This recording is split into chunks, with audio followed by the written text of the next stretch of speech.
Bonjour à tous.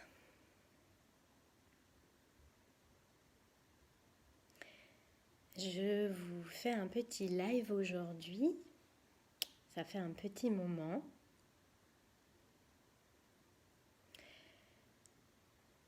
Pour vous partager en ce moment ce qui se passe pour moi.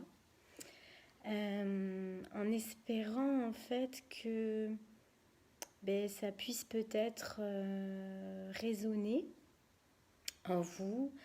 Ou peut-être qu'il y ait quelques clés dans tout ça que vous puissiez retenir et qui vous aidera dans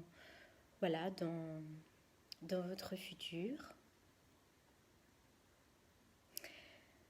Alors pour ceux qui tombent sur cette vidéo par hasard, même si on est amis sur Facebook et que vous ne me connaissez pas, je vais commencer simplement par me présenter. Donc moi c'est Emeline Vessier et je me définis comme éveilleuse de vie. J'accompagne des personnes, que ce soit en collectif, en individuel, avec plusieurs outils, donc notamment mon programme Renaître à soi-même, voilà, qui fait, comme son nom l'indique en fait, qui permet d'aider les personnes dans une transition de vie, de la chenille au papillon. Voilà, et qui sera tout bientôt disponible intégralement en visio. Donc ce sera la nouvelle de mars dont je vous parlerai un petit peu plus tard. Et je fais également donc, des ateliers collectifs, donc en constellation familiale, également en cercle mixte. Voilà, et puis j'organise également des séjours.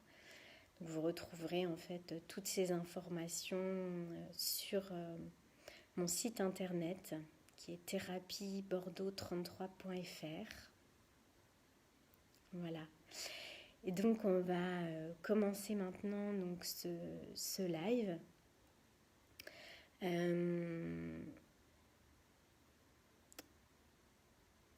Je l'ai nommé équilibrer sa vie et son planning en fonction de son énergie et son rythme présent.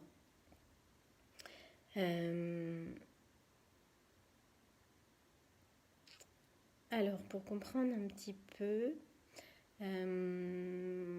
l'année dernière et depuis quelques années, j'ai été sans cesse dans plein de projets, que ce soit professionnel, personnel, tout en même temps.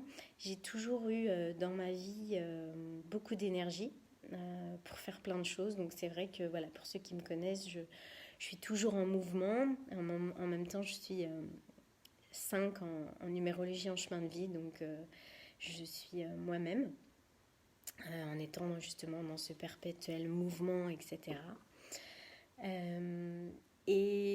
Voilà, ça fait 3 à 4 mois que j'ai plein de problèmes de santé, et notamment là en janvier, donc pour ceux qui me suivent, voilà, il y a eu le corona, etc., qui m'a clairement obligée à m'arrêter pratiquement 3 semaines, et c'est encore très très compliqué maintenant. Et je prends conscience là, en ce moment, que ça m'a appris en fait de superbes leçons. Je suis toujours en fait en train de chercher le sens des choses qui arrivent. Je ne crois absolument pas au hasard. Et voilà, je me demandais pourquoi mon corps était moins résistant, pourquoi je tombais tout le temps malade. Donc depuis ces 3 derniers mois, qu'est-ce qu'on me cherchait à me faire comprendre.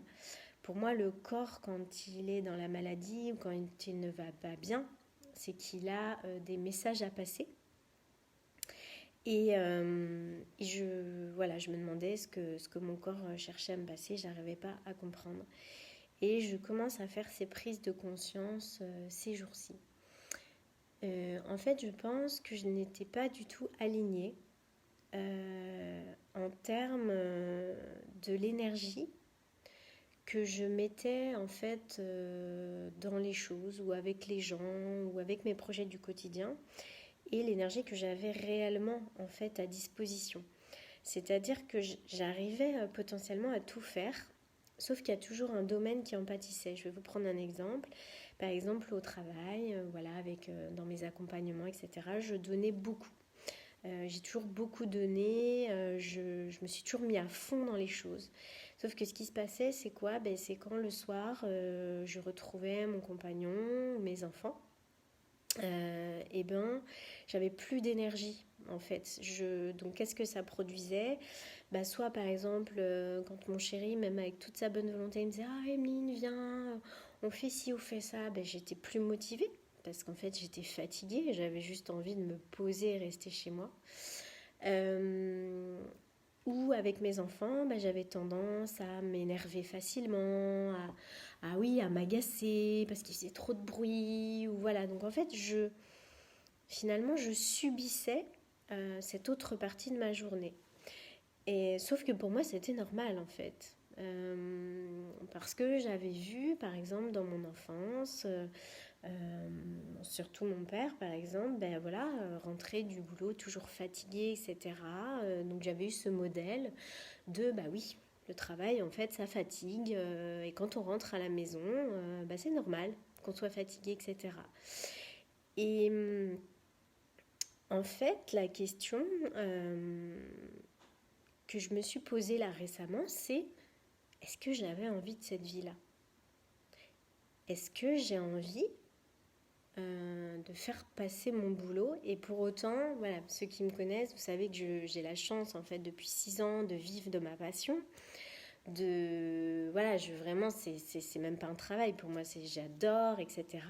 Et peut-être que justement, c'est peut-être parce que j'adore que je donne trop et que je prends pas assez conscience de mes limites et je m'écoute pas assez en présence de mes clients. Et voilà. Et donc je me suis posé cette question récemment. Je me suis dit, mais Emeline, qu'est-ce que tu veux dans ta vie? Comment tu veux vivre ta vie à partir de maintenant? Là, ça fait 4 mois que tu n'arrêtes pas d'être malade, que tu en peux plus. Tu fais arrêt sur arrêt. Donc en plus, là, mes clients en pâtissent pour le coup. Financièrement aussi, parce que bien sûr, je suis à mon compte et donc je n'ai pas les mêmes revenus. Et donc là, au bout de 4 mois, ça commence à être un peu dur. Et je me suis dit, mais ok Emeline, est-ce que tu as envie de continuer comme ça? Est-ce que tu as envie de privilégier ce boulot perpétuellement, aussi bien qu'il te nourrisse extrêmement, mais voilà, qu'est-ce qui est important pour toi dans la vie? Et moi, en fait, je me suis rendu compte que tout était important pour moi, en fait. J'avais pas juste envie d'être mère, j'avais pas juste envie d'être thérapeute, ou j'avais pas juste envie d'être une femme à côté de mon homme. J'avais envie de tout, en fait. J'avais envie de tout et j'avais surtout pas envie qu'un domaine soit lésé. Voilà. Et c'est un petit peu la croyance que j'avais. Alors j'ai cherché, j'ai un peu analysé, je me suis dit mais pourquoi ces dernières années je me suis complètement... pourquoi j'ai laissé toute la place à ce travail? Voilà, parce que oui, c'est ma passion, mais qu'est-ce que ça cache derrière? Donc ça, vous voyez, c'est une invitation que je vous conseille, c'est que quelque chose qui paraît finalement normal dans votre vie, remettez-le en question en permanence en fait. On peut changer sa vie à partir de chaque jour, si on en décide en fait. Et pour moi, ça part de quoi? Ça part de prise de conscience. C'est-à-dire que si j'avais pas eu cette maladie, si j'avais pas eu le corona en janvier, j'aurais pas eu tout ce temps pour me dire mais waouh, Emeline, t'avais des super bonnes défenses immunitaires, pourquoi là d'un coup t'en as plus du tout? D'où elle vient cette fatigue récurrente? Voilà, donc se poser des questions, en fait, ça fait faire des prises de conscience et c'est grâce à ces prises de conscience, en fait, que vous allez pouvoir réaligner votre vie. Et donc, voilà, moi, j'ai eu cette prise de conscience, comme je vous disais, mais j'ai envie de tout avoir, en fait. J'ai envie de m'éclater au boulot, mais j'ai envie d'être en forme pour retrouver mes enfants et partager des choses avec eux. Et j'ai envie d'être en forme le soir pour faire l'amour à mon chéri quand mes enfants sont couchés. J'ai envie de tout en fait. J'ai clairement envie de tout. Sauf que c'était pas possible avec l'énergie que je mettais dans mon boulot. Et donc là, en fait, je suis en train, tous les jours, de mettre des petites actions. Parce que souvent, quand on veut bouleverser un peu son équilibre de vie, son planning, bah, ça fait peur. Parce qu'on se dit, mais oui, mais si j'arrête mon boulot, je vais moins gagner de sous. Et puis comment c'est possible? Puis on croit toujours que c'est pas possible. Quand on est salarié, on se dit, bah oui, mais non, mais en fait, je rêverais d'être à 80%, mais finalement, c'est pas possible. En fait, tout est possible. Du moment où votre point de départ, c'est qu'est-ce que j'ai envie de vivre? Est-ce que vous avez envie, comme moi, en fait, il y a quelques mois, je subissais mon planning. Je subissais mon planning alors qu'en plus, j'étais à mon compte, que c'est moi qui choisissais mon planning, et bien pour autant, je le subissais. J'ai l'impression de courir tout le temps, de jamais avoir de temps pour moi, de passer à une séance avec un client, à je fonce faire les courses, je chercher les enfants à l'école, et je fais à manger, et j'arrêtais pas. Et en fait, je me suis épuisée, et c'est mon corps, en fait, qui m'a rappelé à l'ordre, en me disant, ok, la Emeline, stop, tu t'arrêtes maintenant. Voilà, et donc j'ai compris ce que mon corps cherchait à me dire, et il cherchait à me dire, Emeline, t'en fais trop. Voilà, t'en fais trop à ton travail, t'as trop de projets en même temps, etc. Donc là, petit à petit, jour après jour, je suis en train de modifier toute ma façon de vivre pour mettre en adéquation ma vie et l'énergie présente en moi. Voilà. Donc, je m'octroie beaucoup plus de temps de repos. Par exemple, j'avais tendance, moi, à faire toute ma to-do list et puis après à me reposer. Voilà. Et j'ai appris ça déjà depuis l'année dernière. D'ailleurs, je remercie beaucoup la coach qui m'a accompagnée dans ça. Elle m'a dit, mais pourquoi tu ne commencerais pas tes journées par d'abord t'occuper de toi? Tu t'occupes de toi et puis après, tu prends tes premiers rendez-vous à 10 heures. Et puis là, du coup, tu as eu ton moment de yoga, tu as eu ton moment en nature, tu n'as pas été obligé de courir après avoir déposé tes enfants à l'école, de courir encore pour tes rendez-vous du matin. Voilà. Pourquoi tu décales pas tous tes rendez-vous et tu te fais passer en premier déjà au début de ta journée. Voilà, donc ça a commencé un petit peu sur ce chemin-là. Et là, voilà, ce que j'ai décidé de faire, c'est de mettre un projet à la fois. Moi, j'avais tendance à faire plein de projets en même temps, perso et pro. Et en fait, je me suis rendu compte que c'était complètement... et pourtant, ça me plaisait à mort. Je m'éclatais dans ces projets. Mais en fait, c'était complètement énergivore pour moi. Beaucoup trop. Je m'enfermais du coup dans des to-do list de dingue parce que forcément multiples projets, forcément une tonne de choses à faire en fait. Et donc je subissais. Donc là voilà, en fait j'ai repris tout ce que j'avais envie comme projet pour 2022. Et puis en fait je les ai choisis en fonction de leurs priorités. Donc je me suis dit ok là au mois de février, la priorité, c'est de te requinquer. Donc là, au mois de février, je prends beaucoup de temps pour moi. Je prends beaucoup de temps pour faire des siestes. Je prends beaucoup de temps pour me reposer parce que finalement, ça peut être aussi un projet, en fait, de se requinquer, de retrouver la forme, de retrouver de l'énergie. Donc ça, c'est mon projet de février. Et puis en mars, je vais faire autre chose. J'ai projet de déménager ensuite avant l'été. Et puis je devais lancer un nouveau programme qui peut-être était au printemps. Et finalement, je me suis dit que peut-être c'est un programme de la rentrée de septembre. Et au début, j'étais un peu frustrée. Je me suis dit, pourtant j'avais envie de faire tous ces projets. Maintenant, j'avais de l'impatience. Et ça, c'est aussi mon gros défaut du 5, l'impatience. Et finalement, je me rends compte que d'avoir... allonger le timing, m'être dit, ok Emeline, en fait, c'est pas une course finalement. Et je me suis rendu compte aussi que je passais à côté de choses. Le fait d'avoir ce planning de ministre toujours rempli et tout, ça m'enlevait de la joie. Ça m'enlevait d'être dans l'instant présent et ça m'enlevait de savourer les petites choses. Les petites choses de la vie, je les voyais plus. Et de faire plein de projets en même temps, bah pareil, je savourais plus mes projets. En fait, je pensais qu'à une chose, c'est quand ils étaient terminés. Et puis finalement, quand ils étaient terminés, bah, je les célébrais même pas. Je savourais même pas la fin. J'étais déjà en train de réfléchir au projet suivant. Voilà.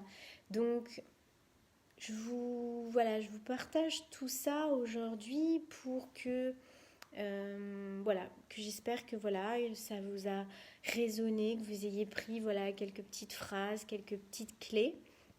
N'hésitez pas vraiment à mettre des commentaires si ça vous a aidé, si ça vous parle. Si voilà, vous avez regardé cette vidéo en replay, notez-le moi aussi en commentaire que je vois un petit peu ceux qui regardent. Voilà, est-ce que je pourrais continuer à vous partager donc dans ces lives. Voilà un petit peu ce que je voulais vous dire aujourd'hui. Et je terminerai par dire que voilà, du coup, ce que je sens, c'est être appelée en fait à encore plus d'authenticité dans mes lives et je vais être amenée à accompagner.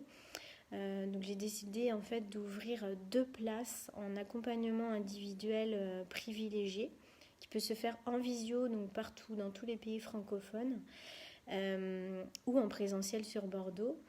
C'est vraiment justement, vous voyez, tout ce que je suis en train de mettre en place, de comprendre, de transmuter, et c'est d'aider des gens voilà, qui sont déjà à leur bonne place, qui sont déjà à leur, par exemple à leur compte, ou qui, voilà, leur boulot leur plaît, leur vie leur plaît, mais qui finalement, ils la savourent pas.